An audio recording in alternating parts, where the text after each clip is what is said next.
So a couple of months ago, I posted this video on Instagram. A cyclist I just met here on the track shared how he signed a $300,000 client for his firm just by getting out and riding on the track and meeting him accidentally. Cyclists, get on your bike. You never know who you're going to meet or what opportunities await you if you just get on your bike and ride. And it's true. I've personally signed on actually a few dozen clients simply by accidentally meeting them in person. This is not some rare exception. This is happening with cyclists every single day. And I'm about to show you how the simple act of getting on your bike and riding could be one of the most powerful business decisions that you have made this year. My name is Eli. I'm a strength coach for cyclists. Let's dive in. So if you don't know, I work with a ton of CEOs, entrepreneurs, business owners, and what I've found is that cycling is like golf in the sense that it's like a gold mine to connect with high-level entrepreneurs, people who are very driven, because cycling and a lot of the things that come on the bike, the resilience, the discipline, the perseverance, translates to career as well. What makes cycling really unique for business and business opportunities in general is the combination of physical activity and endorphins, and it's almost like a shared trauma, and not in a bad sense in any way. And I find there are really 4 reasons why cycling actually beats a lot of other sports. Number 1 is the principle of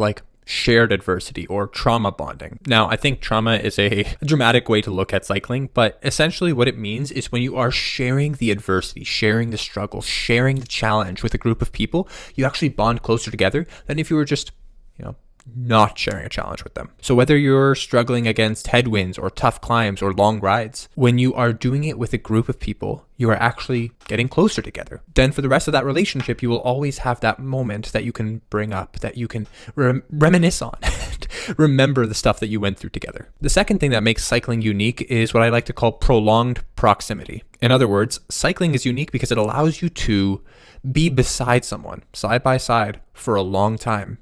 And if you don't know, the longer you talk to someone, the longer you talk and listen and connect with someone, the more you trust them. And so this kind of networking actually provides you with deeper connections because you have more trust rather than just going to some networking event. The third thing here is demonstrated character. In other words, you're doing, not just saying. Cycling requires things like perseverance, resilience, patience, and obviously endurance. And you being able to stick with the group and show those qualities in the group ride will actually help people trust you more. Think about it. If you constantly see someone who is not a team player, who is just consumed with themselves, who can't keep up, who doesn't want to keep up, who's always making excuses, you wouldn't want to really get into a business relationship with them.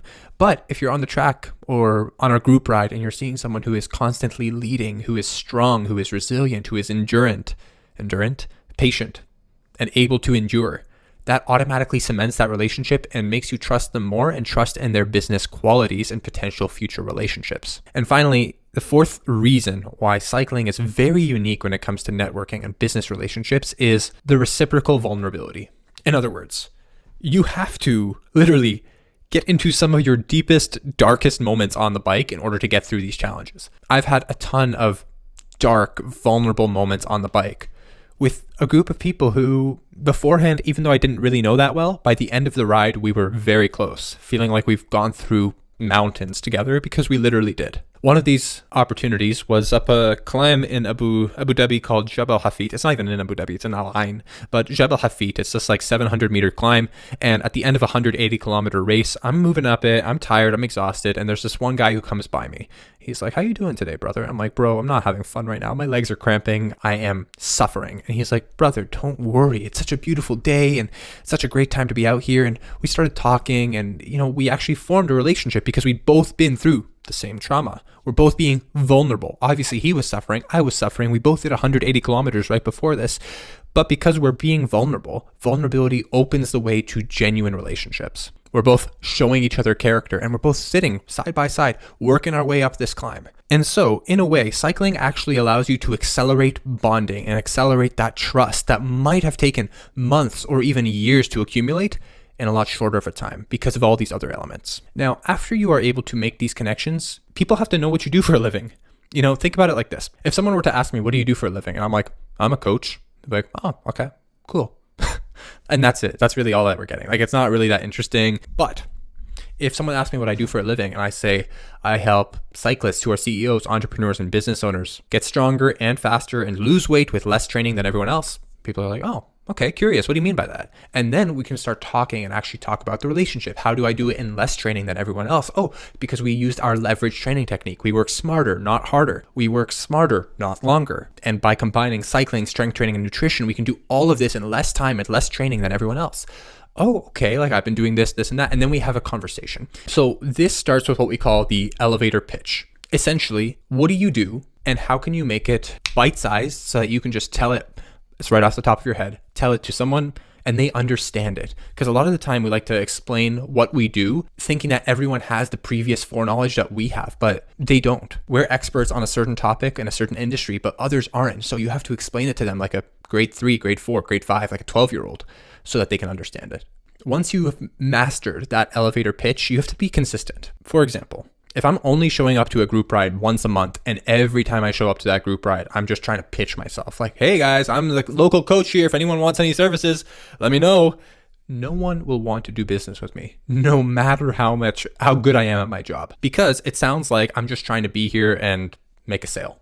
But if I just keep showing up, keep staying consistent, become a familiar face, people know and like and trust me, all of a sudden the doors open a lot more. Number 2 is be authentic. Be authentic to who you are, authenticity in what you do as well. And I think the most important thing here is never focus on yourself, focus on helping others. I've seen this in the best entrepreneurs, the greatest CEOs, the highest level people in business that I know. They're never, ever focused just on themselves, but rather focused on helping others, because they know if they help others, it will come back in return.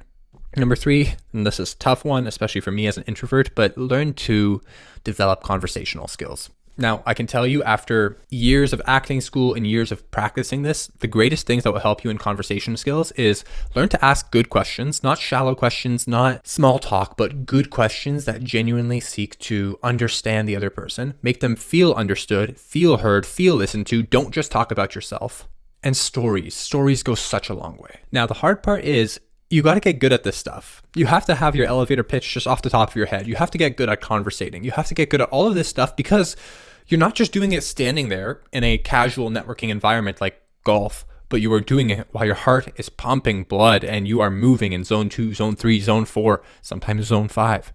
And imagine you are huffing and puffing, and now you also have to help someone with and listen to a story and tell a story and understand them and ask good questions. So practice asking good questions, practice listening and helping people feel heard. And I think something you don't want to miss here is finally get their contact. If there is genuinely a prospect or a lead or whatever you want to call them that you just met and you think would be a good opportunity for you to help, and you think that you could help them and bring value to their lives, and you do all this talking and you gain all this trust, and then finally you get to the end of this and you don't get their contact and you never see them again, it'll feel like you just wasted an hour or 2 hours.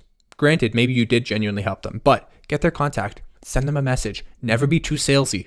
Always look to help and to serve and to give to the other person generously without expecting anything in return. Something I learned from the Bible, 2 Corinthians, it says, whoever sows sparingly will reap sparingly. Whoever sows bountifully will reap bountifully. God loves a cheerful giver. This principle translates into business as well. Don't be greedy. Don't try to hoard everything. If you have a skill, give.